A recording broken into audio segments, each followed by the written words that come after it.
You are a newborn baby. Not a cute baby in a stock photo. Not a swaddled infant in a hospital with a nurse on call. A real one. A Pleistocene one. Born in the dark, somewhere in sub-Saharan Africa, 200,000 years ago. There is no building. There is no roof. There is barely a fire. You weigh 3 kilograms. You cannot control your own body temperature. You cannot digest solid food. You cannot signal distress with anything except a sound that, in the savannah, functions as a dinner bell for predators. You will not walk for a year. You will not talk for 2.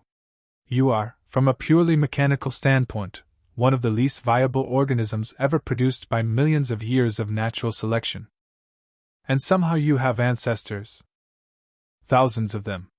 An unbroken chain stretching back further than anatomically modern humans have existed.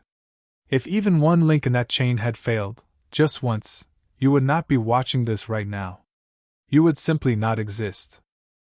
That's genuinely a little disturbing when you sit with it. But here's what makes it more than unsettling. The answer to how they did it, how ancient humans kept their catastrophically fragile offspring alive for hundreds of thousands of years without a single hospital, formula tin, or pediatrician, is not a list of survival tips. It is a window into some of the most sophisticated social behavior ever to evolve on this planet.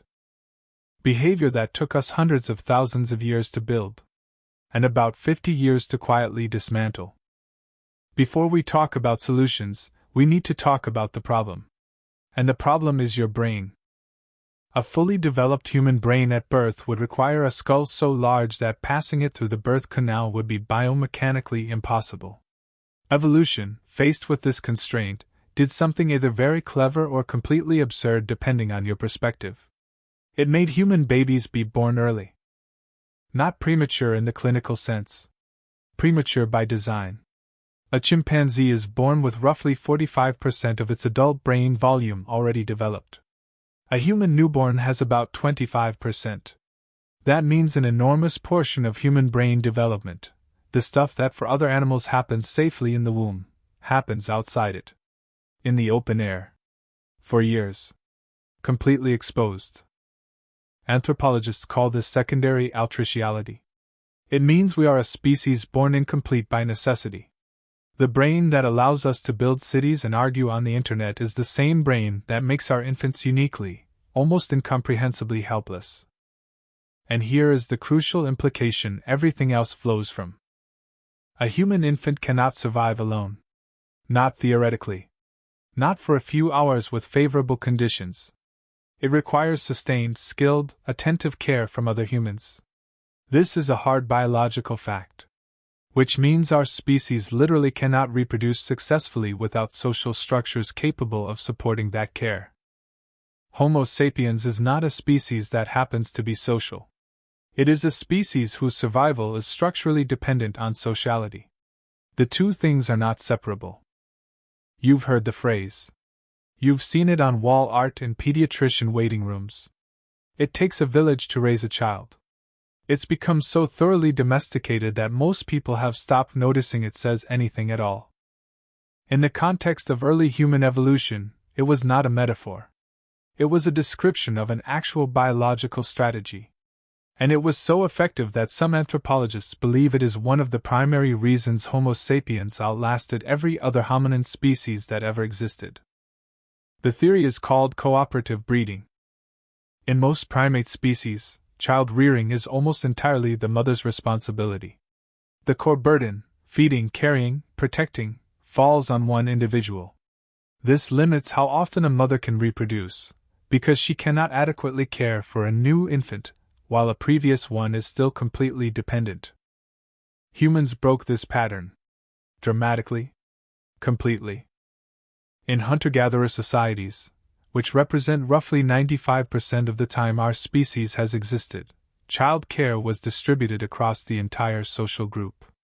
Not as an occasional favor. As a fundamental, load-bearing feature of how the group functioned. Multiple adults carried infants. Multiple adults watched toddlers. Multiple adults brought food to nursing mothers. The child was embedded in a web of relationships that made any single adult's death survivable, because no single adult was the sole point of failure in that child's existence. The village didn't just raise the child. The village made it possible to have the child in the first place. But here's the part most people find surprising.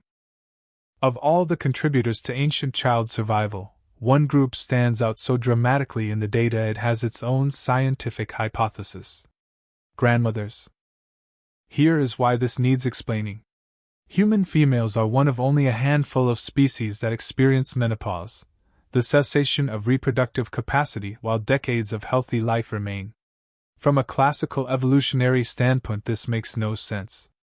Evolution rewards reproductive output. Why would natural selection permit females to stop reproducing long before death? The grandmother hypothesis, developed in the 1990s by anthropologist Kristen Hawkes through field research with the Hadza people of Tanzania, proposes an answer that is almost elegant. Grandmothers are too valuable to be making more babies. Postmenopausal women, freed from the demands of their own pregnancies and nursing, became extraordinarily effective investors in grandchildren's survival. They foraged. They brought food to nursing daughters. They carried grandchildren. They contributed decades of accumulated knowledge about edible plants and water sources that younger adults simply didn't have.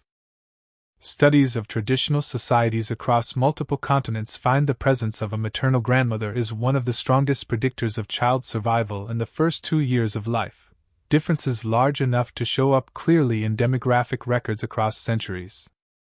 Evolution may have found it more efficient for older women to stop having babies and start helping raise everyone else's. That is not a feel-good story.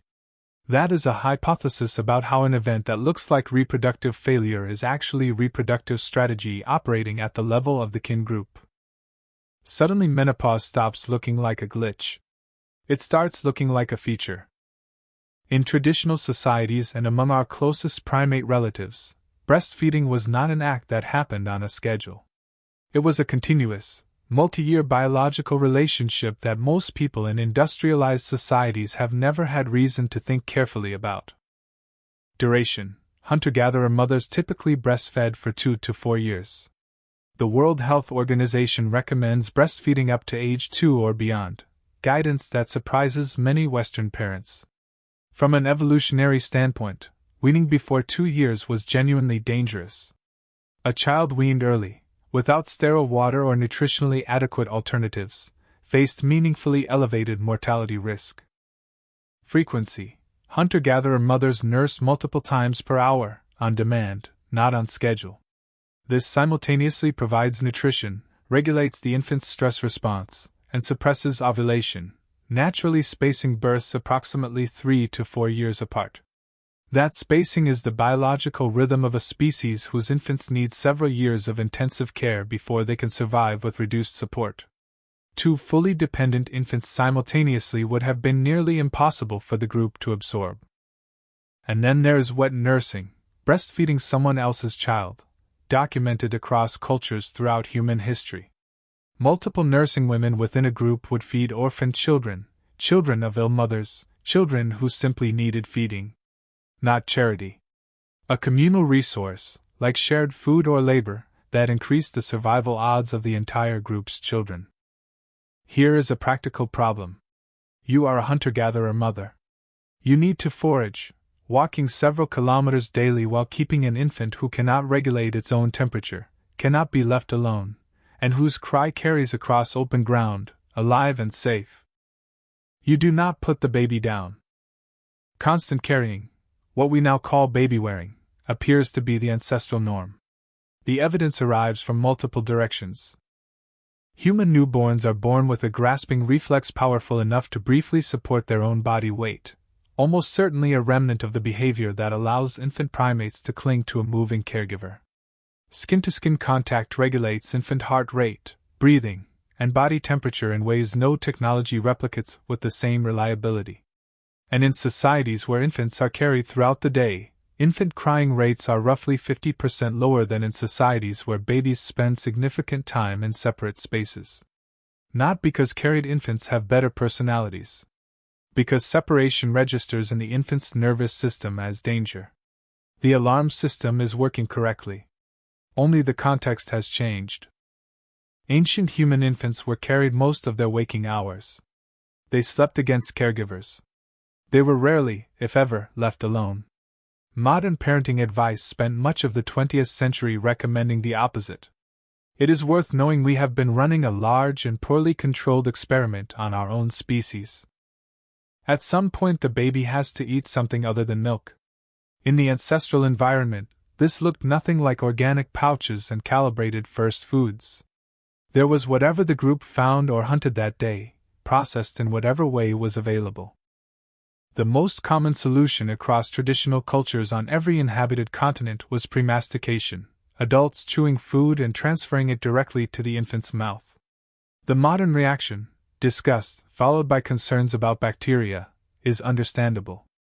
But research on the oral microbiome has found that premastication transfers beneficial bacteria from caregiver to infant, possibly supporting the infant's developing immune system at precisely the stage it most needs input. Chimpanzees use it regularly. It appears to be one of the oldest feeding behaviors in our genus. Studies of ancient dental remains find that hunter-gatherer children had better dental health and broader nutrition than early agricultural populations who became dependent on processed grain. Hunter-gatherer children had better teeth than Bronze Age children. The transition we call civilization was not, for children's nutrition, an unambiguous improvement. It was a trade. Now let's be honest about something uncomfortable. Ancient humans were trying to keep children alive without germ theory, without antibiotics, without vaccines. Best estimates from skeletal evidence suggest between 30 and 50% of Paleolithic children died before age 5. Half. That is the central range, not a fringe estimate. What they had was empirical observation across generations: willow bark for fever, honey for wounds, none of which saved children from meningitis. The gaps were enormous. What also existed universally was ritual. Naming ceremonies, protective practices, rites of passage. Every human culture on record has them. Not superstition, real social functions. They publicly marked the child as a community member, activated the group's protective instincts, and gave parents a framework for grief when, frequently, the child died anyway. Infant burials throughout the archaeological record are careful, deliberate interments, infants buried wrapped, with grave goods, with flowers preserved in pollen, records tens of thousands of years old. The idea that ancient parents were indifferent to child death is not supported by any evidence. They grieved. They tried. And slowly they accumulated just enough knowledge to make the trying incrementally more effective. Here is the part nobody expects. A significant portion of what ancient humans did to keep children alive was more effective than what we replaced it with. Not all of it. The collapse of child mortality in the 20th century, vaccines, clean water, antibiotics, rehydration therapy, is one of the greatest achievements in human history. Infant mortality has fallen by 96% since 1800. Nobody sensible is arguing we should go back. But vaccines and clean water address biological threats. They do not address the social architecture. And the social architecture that kept human children alive for 200,000 years, the dense, overlapping web of attentive adult relationships surrounding every child, has been dismantled so comprehensively that most people living in industrialized societies cannot even picture what it looked like. The extended family network, providing automatic support without needing to be asked, gone. Families are nuclear at best, isolated at worst. 2 adults alone in a house with an infant biologically programmed to expect 50% of its waking hours within arm's reach of a responsive caregiver. Constant physical contact replaced with bouncers and electronic monitors. The communal sleep environment replaced with a separate nursery and sleep training protocols that teach the infant, through reliable non-response, that its distress signals will not produce what it is calling for. None of this is moral failure. It is the product of urbanization, the 2-income household, geographic mobility, and the privatization of family life into units that are economically efficient and catastrophically inefficient for infant care. The consequences are measurable. Postpartum depression rates in industrialized countries are among the highest ever documented. Parental burnout is a clinical phenomenon. Infant sleep disorders are an industry. When you compare the social structure those parents are operating within to the social structure human infants and parents evolved inside, the distance is not a gap. It is a chasm. So, how did ancient humans keep their babies alive? They carried them constantly.